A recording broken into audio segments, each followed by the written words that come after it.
In the first 60 days since we launched their new site, phone calls have increased 30% month over month. Traffic has grown 50%. What are your best tips to bring some eyeballs to the site? You have to start with a technical audit, because if they have things that are blocking people from seeing their website, blocking the sites from being indexed, that's not good. Even if it's negative, we have to ask everybody to write a review on Google. He gave the doctor 4 out of 5 stars, and his comment was, "He literally saved my life." So the doctor's like, "What else could I have done?" He still didn't give him 5 stars. I mean, we've had clients, Motorola, Surlatab, who's a housewares and cooking retailer, Bosch Corporation. I think they're the largest privately held company in the world. Are you guys excited about AI or seeing a challenging world ahead? Today, I'm excited to be joined by Stephen Laff and Christie Condon from A Far Side Better, a Los Angeles-based website development agency that has built a reputation for helping high-end clients stand out online. From Dr. Bob in Beverly Hills to global brands like Posh and Alo Yoga, Stephen and Christie have worked with some of the most respected names, delivering websites that don't just look great, but actually drive growth and results. In our conversation today, we'll dive into how they approach website development for high-end healthcare businesses, what separates a good site from a great one, and the strategies any business can use to create a digital presence that builds trust, authority, and business growth. Stephen and Christy, welcome to the show.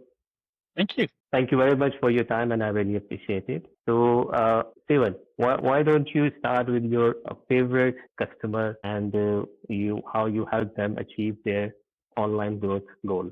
Favorite? I can't name favorites, but there are there are some. We've had a client for quite a while, and they started out with about 500 visitors a month, and now, we're over 100,000 per month. Another client, which is a urology practice, in the first 60 days since we launched their new site, phone calls have increased 30% month over month. Traffic has grown 50%.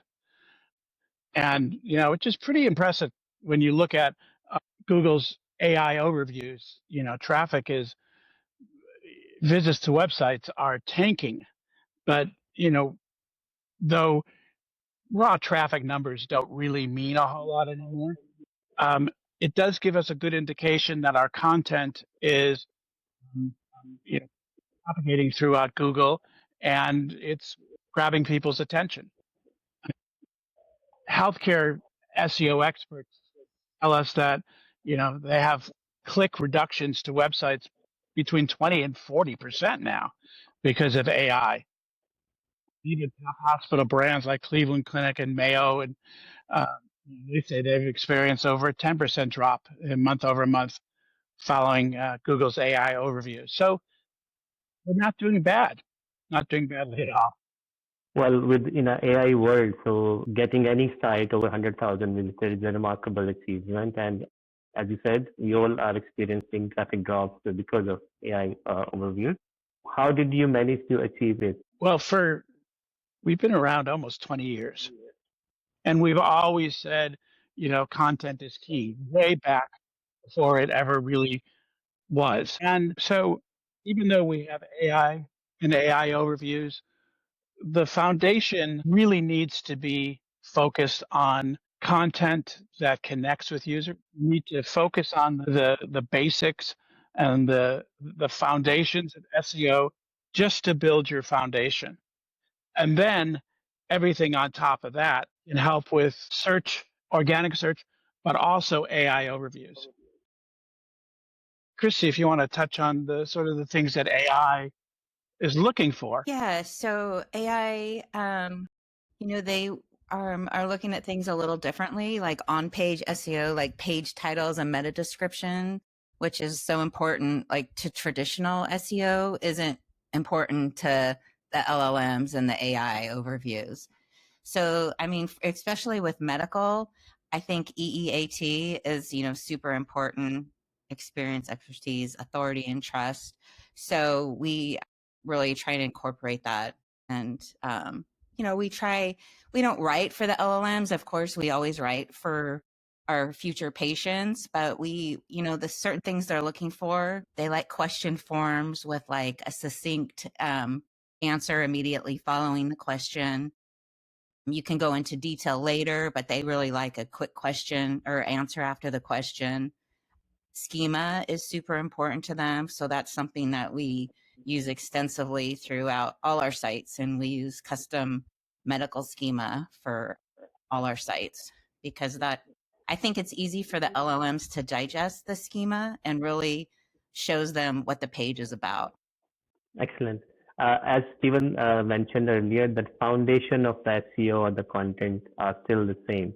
So, what are the practical changes you guys are implementing on the site to achieve the same level of traffic or grow the traffic in current world? Well, we monitor the results and how all of our content and pages are doing. So, one thing that's really important, it's been important for SEO and it's important for LLMs, is to constantly monitor and update your content. If there are changes, reflect it. So, for example, with our patients, we see and review every appointment request, every email that comes in to the practice.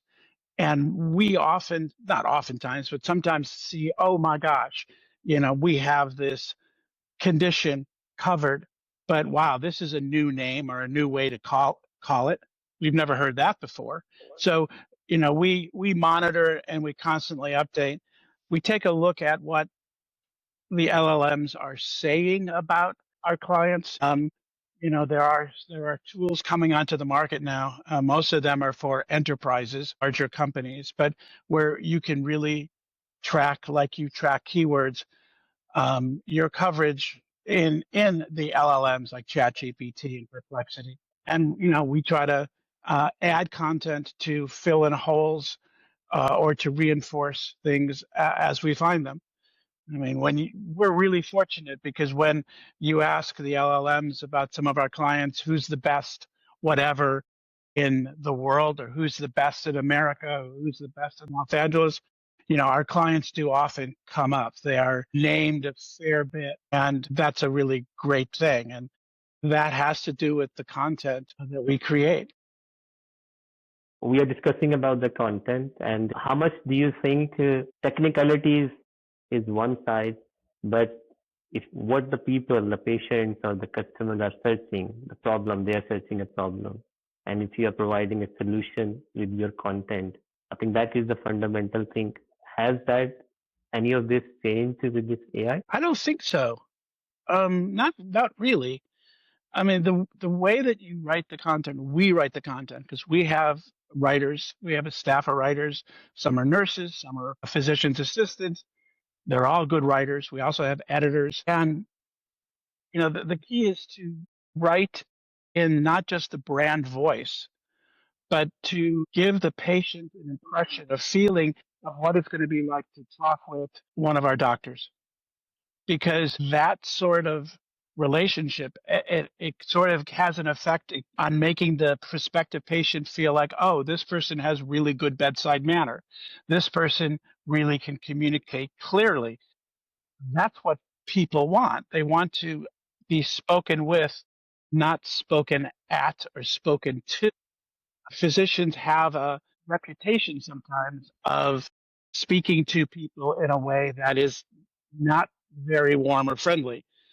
My father, my uncle,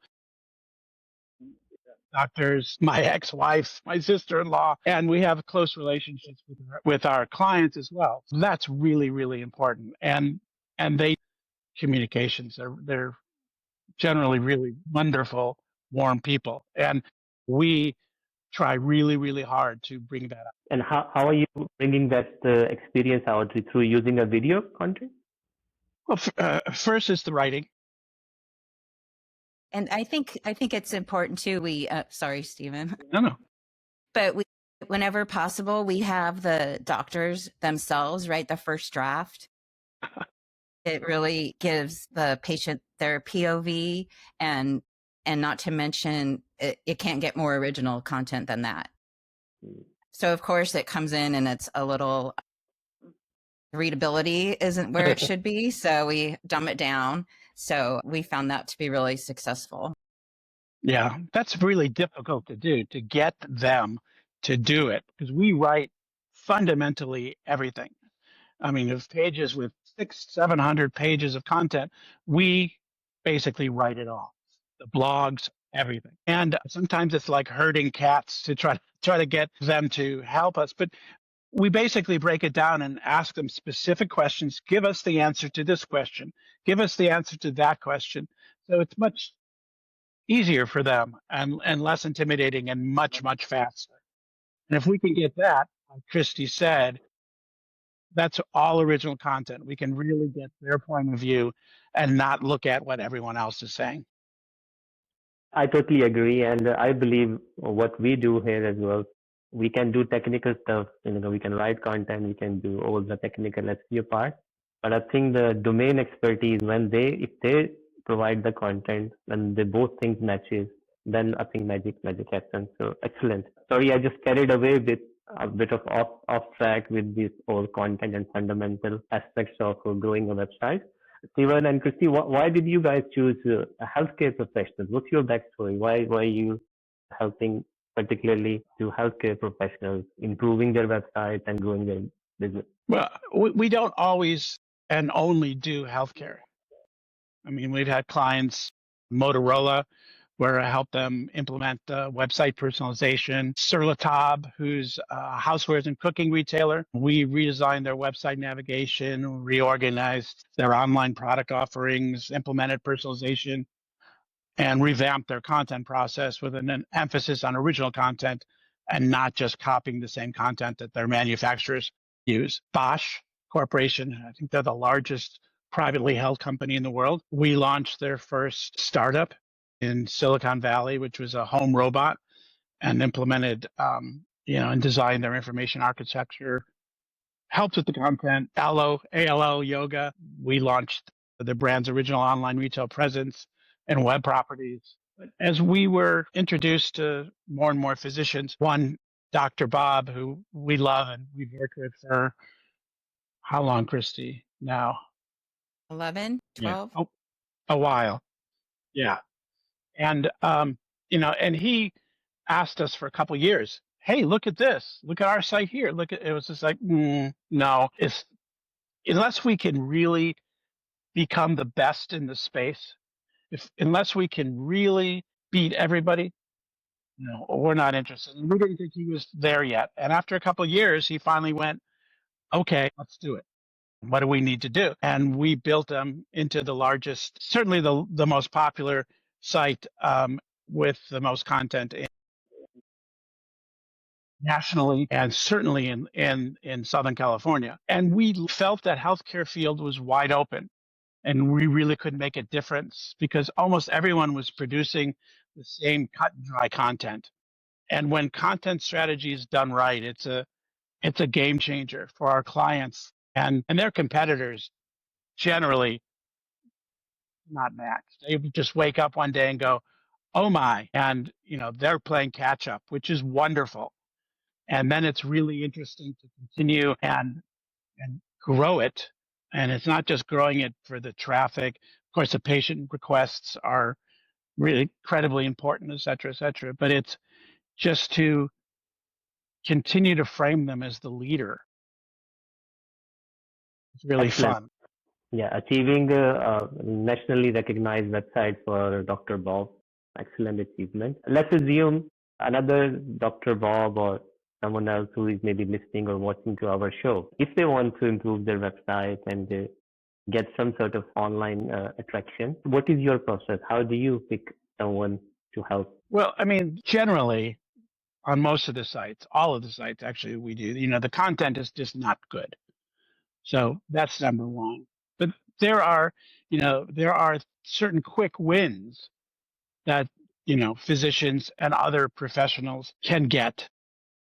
You have to start with a technical audit because if they have things that are blocking people from seeing their website, blocking the sites from being indexed, that's not good. Christy, you want to talk about the Google Business Profile? Yeah, I mean, even though it's more offsite than on the website, but for physicians, especially local physicians, their Google business profile is equally as important as their website, I think. And if you just spend an hour just optimizing it, making sure all your business information is complete and accurate, adding photos, videos, making sure your categories are correct, I mean, I think that is a game changer. And I think one more important thing on this optimizing local SEO is getting regular Google reviews. So I think Stephen wanted to show something about the importance and how reviews helped one of their customers. We use reviews. We do internal reviews first. The reason we do reviews is not to get Google reviews.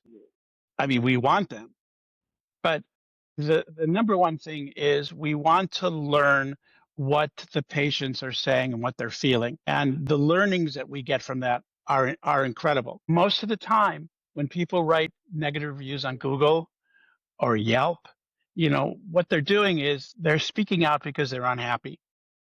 You can't call your doctor's office and go, hey, I have a complaint, and really expect that the right people are going to even get on the phone. It's hard enough to get a prescription refill sometimes. So this gives them an opportunity, and negative reviews on Google and Yelp, etc. Big time. Now, after they write a review, even if it's negative, we have to ask everybody to write a review on Google. You can't just ask the positive reviewers. That's called review gating. That's a federal law. But we have found that sometimes people will go, when we ask them to write a review, it's like, you don't want me to write a review on Google. Why don't you read the review that I wrote? And we tell people, in the review request, which is very short, very to the point, we ask, what is it? 3 questions in a fill in the blank box? Yeah. How is the doctor? How is the staff? Would you recommend us to your family or closest friends? And then a fill in the blank box. Anything you want to tell us. And that anything you want to tell us is gold. And if they have a problem, you have to respond. You have to say, hey, we hear you, and this is what we're going to do. So it's a commitment. We do it a lot for clients, but it's just awesome. And then we take all those internal reviews and the Google reviews, and we actually put them on the website. So let me see how I can share them. So there's a site, and we have, this changes daily as we get more reviews. It changes, but we almost have 21,000 reviews on this site. And these are mixed Google and private reviews, yeah? Google, Yelp, and our internal patient reviews. Yeah. So it's pretty impressive, and it's great for the LLMs. We have 500 reviews fundamentally on a page, and then it's coded so it doesn't create all these extra pages that have to get indexed by Google and don't. And the LLMs are picking up on it too. And we have seen our review pages cited in LLM. Excellent. Just out of curiosity, on your private reviews, do you have any percentage on top of mind? What is the response rate? Like how many reviews when you email your customers, what percentage of customers you get back? I don't know. I don't really know. It changes all the time. But Christie? Yeah, I mean, I think it's about 20-25% will respond, and maybe just because they have the option to give us a star rating and not leave any comments. And I think about 10% leave comments. But it's kind of crazy because, I mean, we do tell them, we really do read your review and your comments. And then, we'll get a comment, maybe, oh, I was waiting an hour, the doctor was late, and no one checked in on me. And then we respond back to them, and they're completely shocked that anyone got back to them because they thought it would just go into a black hole. So I think over 10% or 20% is a very, very good response, right? Yeah. And while discussing on the reviews, for SEO perspective, do you have any preference? Like we always have in our office question, whether we should just get Google reviews or Facebook reviews or other Trustpilot and the other sites. So do you have any preference or any process to get reviews, or just you focus on Google? We tend to focus on Google. Now, it depends. A Trustpilot for certain places is great. Medical, not really. But, so much of our work is local SEO, because with some exceptions, not many, having your site in Los Angeles ranking in New York, unless you're offering something where you are incredibly top of mind in the nation, or you offer something that others don't, you're really looking for local patients. And Google reviews have a huge impact on local search. Yes, Christie? Yeah, I agree. I mean, that's one of their top ranking factors in the local pack is your reviews, not just help, but the frequency as well. So it's not something that you can stop pursuing. And we just have a new client who had a rating of 4.1 stars with 41 reviews for years. I mean, in all the years that they were in business, they had 41 reviews. We've the very first time reaching out to patients. I mean, I don't know how many thousand we sent out for the month. Christie, And we how many sent out thousand? about 3,000, and we were trickling them out because we didn't want to get inundated with Google reviews and, flag if we get 20 positive reviews in one day. That's a red flag for Google. So we tried to space it out, but even then we had to pull back even farther because we were getting like 5 reviews a day, and now we're up to 100 and I think it's 102, 100, 101. And this is in 2 weeks, which is a lot of reviews. But they're at a 4.7, and their main competitor has 500 reviews and is 4.9. And there are rumors that a lot of those reviews have been bought, and there are now some platforms that we can do something about that. Can analyze them and then report them as fake reviews. We haven't done that yet. Because actually we're doing quite well on our own. So we expect them to be at 4.9 even that long. So we'll completely mitigate this downside they had for years. That was an embarrassment. And now these reviews that are coming from these patients now are just incredible. They're amazing reviews. Have you seen a negative reviews impact? If let's say lots of reviews, all are 5 stars. Have you seen 5-star can be a negative impact? No, I mean, we showing some negative reviews is not a bad thing. It shows that you're real. Now, sometimes some people you just can't please. And especially in the west side of Los Angeles, where we feel entitled, crazy people, that some people you just can't do anything. What was that? The one patient that wrote a review for a client, and then you look at their other reviews. He gave the doctor 4 out of 5 stars, and his comment was, "He literally saved my life." So the doctor's like, "What else could I have done?" He still didn't give him 5 stars. And there's other people who write a negative review, and we look at what their other reviews are. They gave a 1-star review to the post office. They gave a 1-star review to the DMV, the Department DMV. of Motor Vehicles. Come on, you can't please someone. So maybe in the response we apologize. We mentioned that they also gave a 1-star to the DMV, and people can get a sense that some people are crazy. You just can't please them. And we do respond to every review, positive and negative. Excellent. Have you heard about Robert Cialdini? I think he wrote a book, Influence. He did a research on these reviews, and I think if I remember correctly, he found out the ideal review rating is 4.5. So if it is more than that, generally users are skeptical, and if it is below 4.5, then again they think the service or product is probably not that good. That's why I asked that 5-star. If somebody have 100 or thousands of reviews and all 5-star.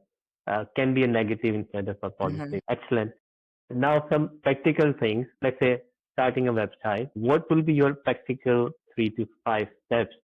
Any doctor who is looking to build a website, brand new website, to get a reasonable online traction? I mean, some of it has to do with, how good are they? Are they really really, really good, top of their game? I mean, we've been fortunate because we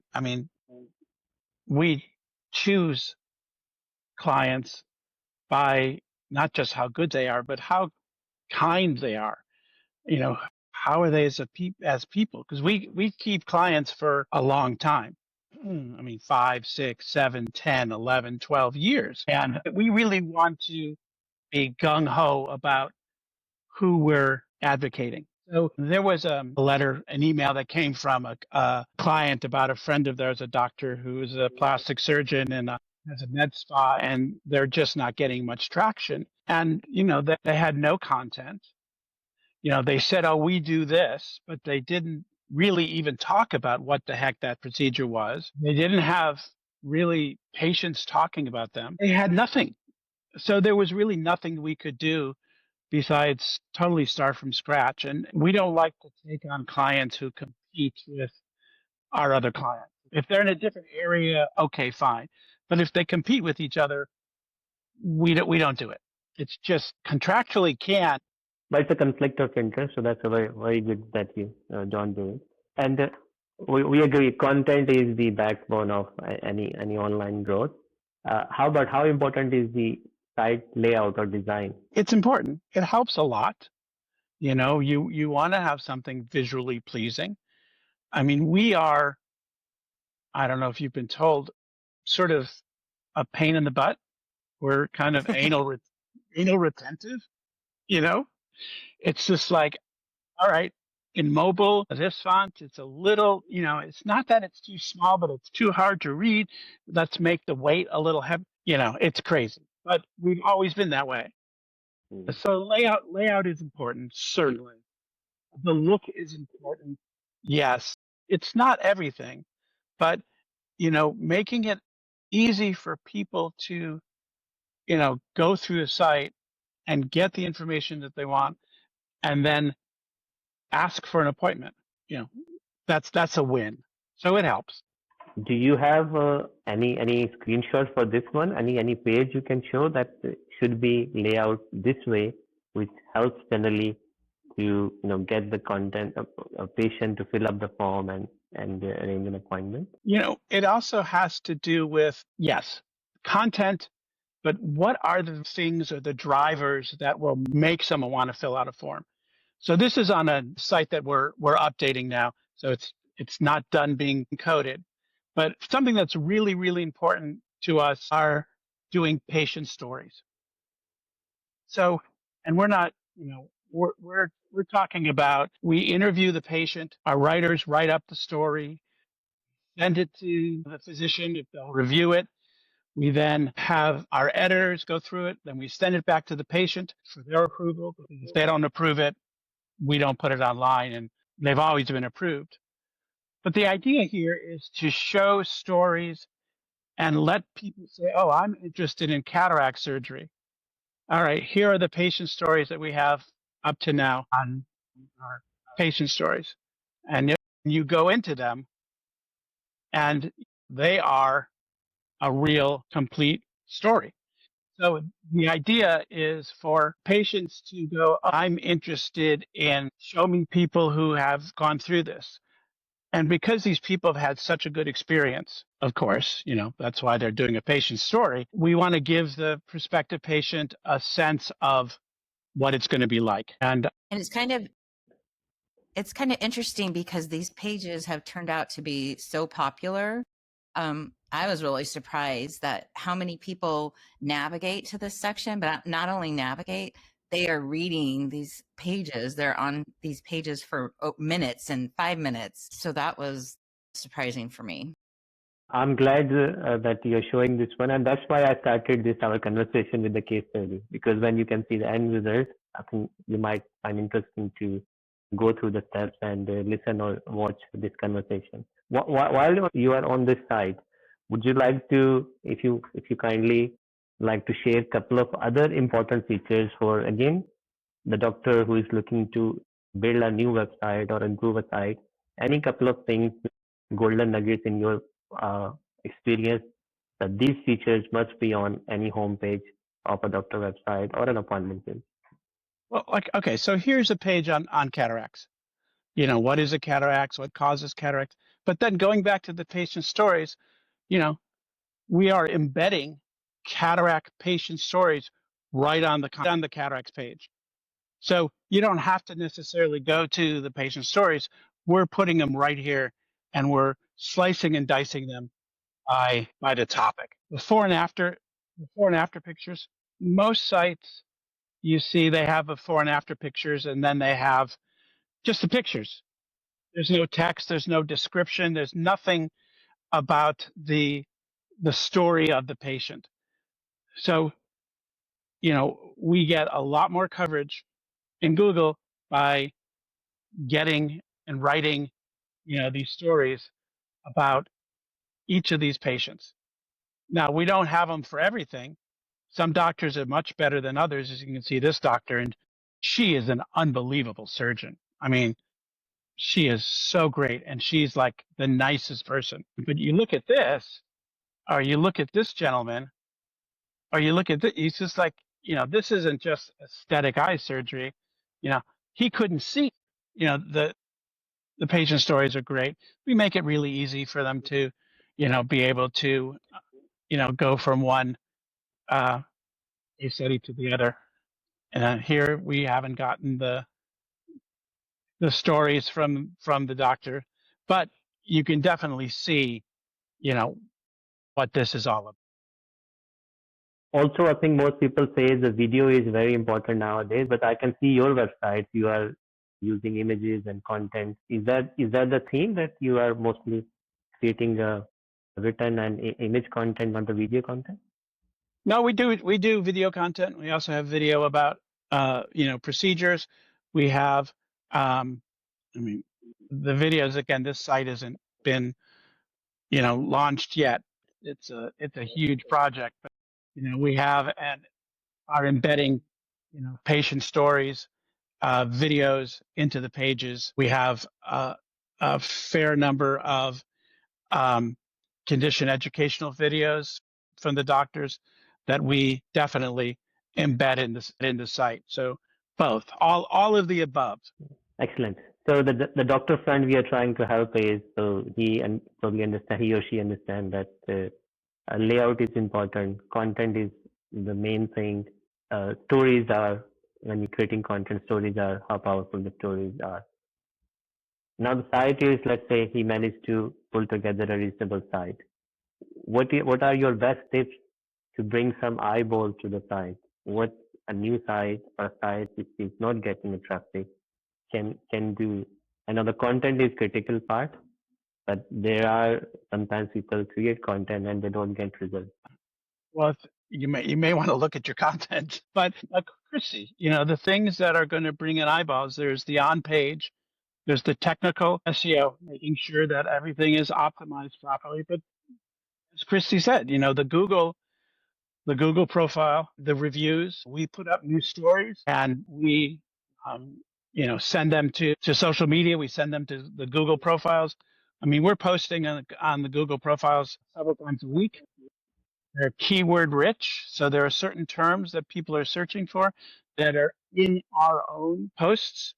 There's many things that you can do to influence. And then there's, of course, then there's the Google, AdWords, which we try to avoid. We do some for clients, and we focus on, certain conditions, certain things, certain treatments. But it's expensive, and you have to watch it like a hawk. I think also, especially for medical, again, EEAT is so important, and Google really takes that into consideration when ranking. So I think it's just really important that your content is accurate. It's updated regularly. We're constantly in contact with our clients. Like, what are the new technologies? What are the new treatments? What's new? So that our content is always up to date. Of course, it has to be medically accurate, and we have it medically reviewed by, and we have that in our schema so that Google can pick it up that it is not just written by a doctor, it's medically reviewed by a physician as well. We frequently source, where we got material from. So we'll link externally to external sites, authoritative sites, of course. As far as like the doctor's pages on their profile, we include their CV at the bottom. It's kind of long, but I mean, it's at the bottom, so it's okay. I don't know if Stephen wants to show you one. Yeah, while you're showing, I can really say that it is very important in a medical field that content is medically reviewed. So otherwise, I think you won't get anything in Google. Yep. So like here we have a video of the doctor. He talks about himself. But when you look at this, here we have a video at the top.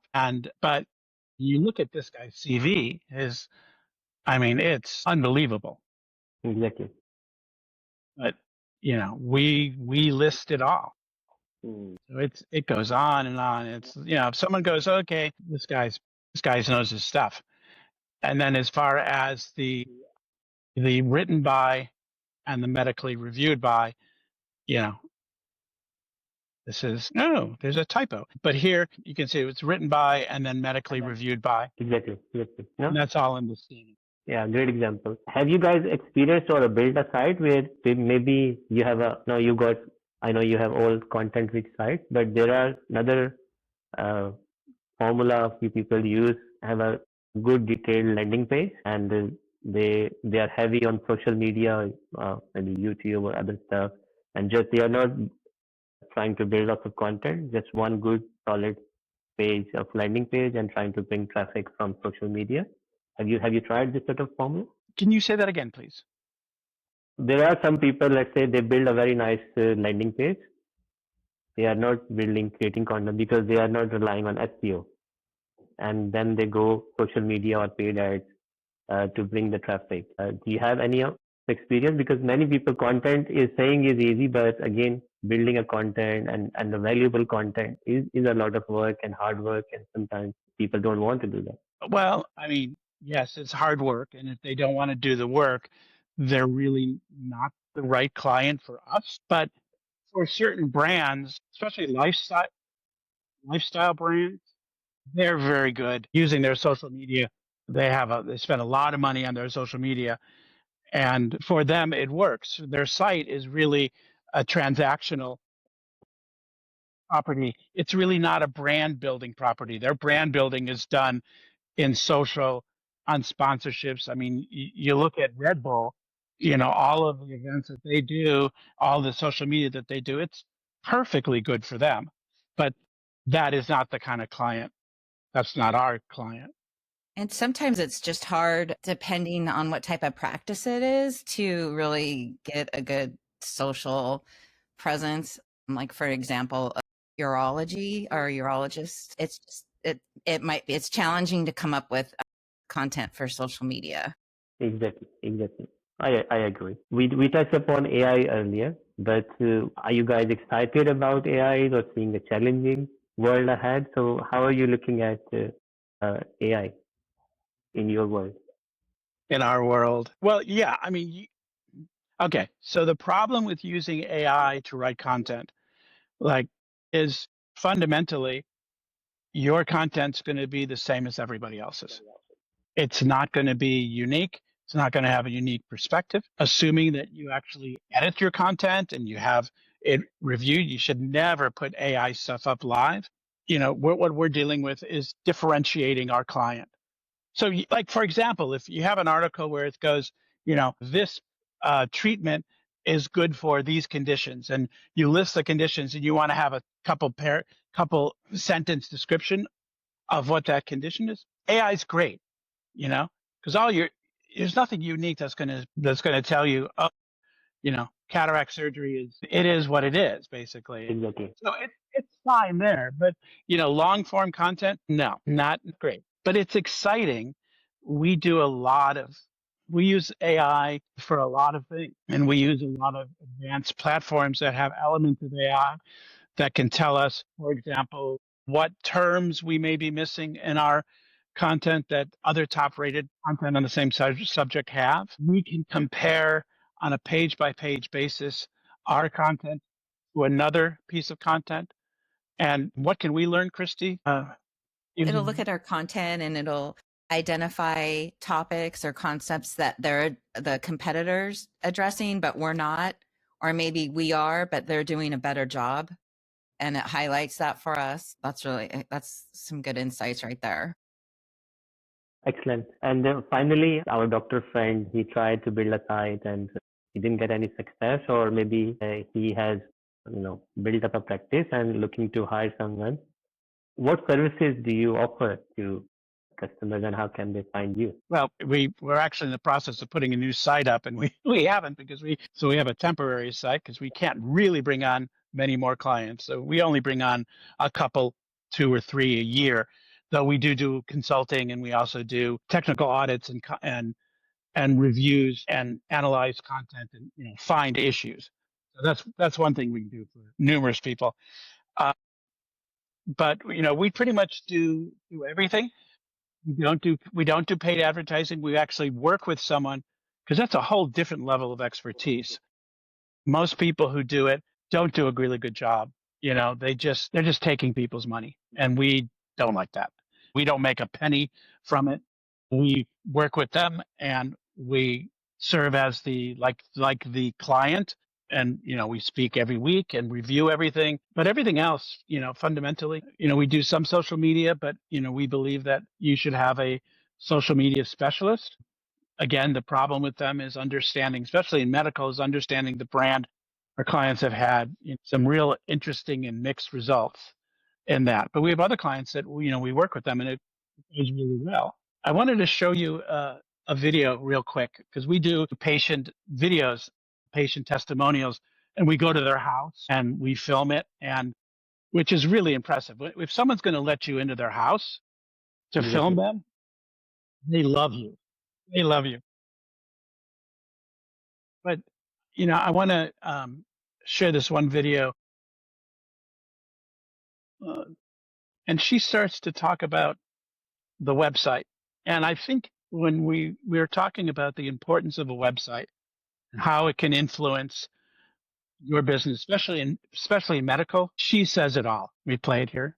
Hi, I'm Kathy from Los Angeles, and I have always been a very active, athletic person, surfing to trail running and trail hiking. So it was very disheartening when I started having a foot problem that became worse and worse. So I couldn't even walk. We came upon the website, and it was enlightening to us, and it was something we wanted to pursue. The website is very helpful. It's very down to earth, but very thorough. It answered all my questions. It's very progressive. It led me to the final one, who is Dr. Bob Baravarian. He mentioned to me that there was a possibility I could have not only my bunion and a hammer toe, but that it was highly likely that I would have plantar plate tear. The MRI did show that there was a plantar plate tear. We went into the surgery. It went great. He did have to do a little more than he thought when he got in there. He was the only doctor who even thought that this could be a possibility. I'm very excited and happy to say that I am now back to spinning. My goal is to become a spinning instructor again. I'm hiking on the beach, which I love to do, and really enjoying life again, and the quality of my life is resuming again. Thanks to everyone. So, that was quite a surprise. But again, it's extremely important, and it's a huge differentiator. Why it was a surprise? Most people search their, research online, and a website is probably the home base of most, doctors. And you did a great job, and that's what earned you this, remarkable testimonial. Yeah. Last question, Stephen. As we are trying to help our doctor friend, what do you think? Any question which should have asked you, which I didn't ask? Any question? I mean, not really. I mean, I think we covered it all. Christie, do you think it? No, I think you did a really good job. Yeah. Thank you very much. And I think one more pattern we think, people who don't have that much resources, is there any last tip of anything they should try go DIY, hire people, or any suggestions for those who can't hire your services? Well, yeah. First of all, we do have some smaller clients. There are some that we just like them so much, and they're so good at what they do. It's amazing. So, but I think try your best to be as personal, as you can. Talk about how you feel about things. Talk about your opinion on things. Talk about what differentiates your approach. There's a doctor in Santa Barbara who joined a practice, and every one of his reviews, Dr. Johnson, was about how warm he is, how good he is, how glad they are that they met him. That alone is hugely influential. I mean, that's the kind of relationship you want. Yeah, I agree. Personal brand and the internet and social media has leveled the playing field. So if you don't have lots of fun, I think with the phone and some of personality, you can attract lots of lots of clients and what you are trying to achieve. I think I got permission to go off track a bit as well. So I would just ask one thing before we wrap it up. Anything exciting you at the moment? Anything making you happy nowadays? It could be work or anything. It's just I'm curious about it. Well, work related, there's some really, really interesting AI stuff. Like we take all of our content and adapt it to voice. So if you don't want to read it, you can listen to it. And the company we've been using for years actually it looks like there's the company or the key players were bought by Facebook, and now their support has disappeared. We have to redo all of that again. But there's such interesting technologies that do this in voice and in video. We convert blogs to videos, and now that's getting much, much better. So that's really, really cool stuff. Cool and exciting for you. Christy, do you want to go at it? Yeah, I mean, I think AI too, just with what's happening with the LLMs and AI overviews. I mean, nothing like this has happened to SEO. I mean, I think this is going to change everything. So it's just really exciting to see. It's it's a challenge, so I enjoy it to see what we need to do to pivot to to stay on top. So it's just exciting to see what's rolling out. Brilliant. Christy and Steven, thank you very much for your time, and I really appreciate sharing your expertise, your experiences with the customers. I hope that will be helpful for our doctor friends who are struggling to get some attraction online, and maybe they will be in touch with you if they need your services. That's it for this episode of the Website Growth Show. If you find it helpful, please consider subscribing. Until next time, keep growing.